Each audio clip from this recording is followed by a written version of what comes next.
Many teens think there's no harm sending inappropriate text messages to each other, but the legal consequences are serious. In some cases, it can even be child pornography. Yeah, teens and parents need to get that message. 27 First News reporter Julie Bursick, well, she looked into the issue and learned about a new program in Mahoning County that focuses on sexting.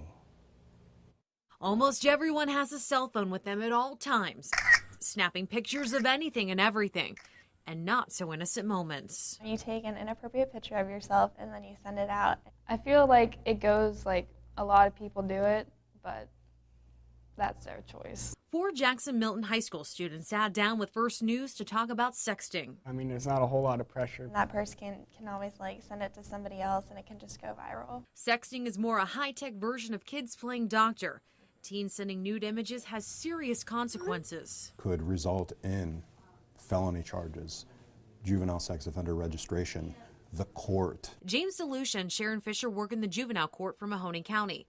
Reported sexting cases come across their desk. They say a lot are first-time offenses. They don't belong in a sex offender program. You know, the program wasn't designed for kids like that.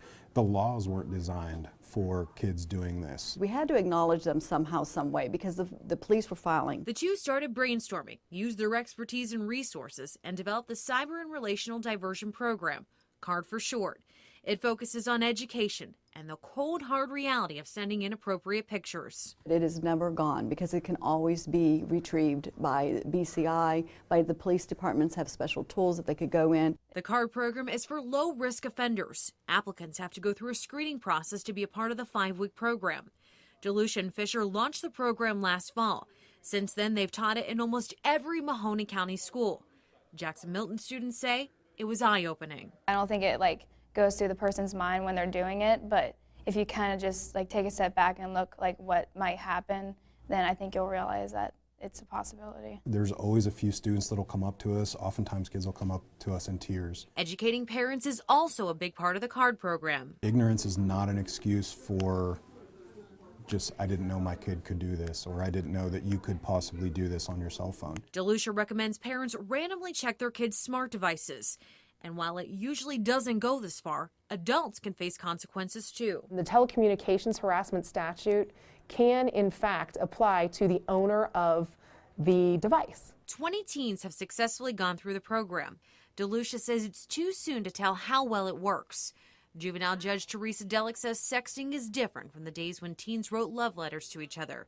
Sex is widely portrayed in the movies and TV shows. She wants teens to be aware of the danger and stay out of trouble in her courtroom. Before you send something, think about it. Do you want to see this on the nightly news? The answer most likely is no, so don't send it. Juveniles do not need to be court-ordered into the CARD program. The Juvenile Justice Center gets parent referrals and calls from schools and police. Now, as long as a teen goes through the screening process and meets the program requirements, he or she can be a part of the program. Reporting in the studio, Julie Bursick, 27 First News at 11.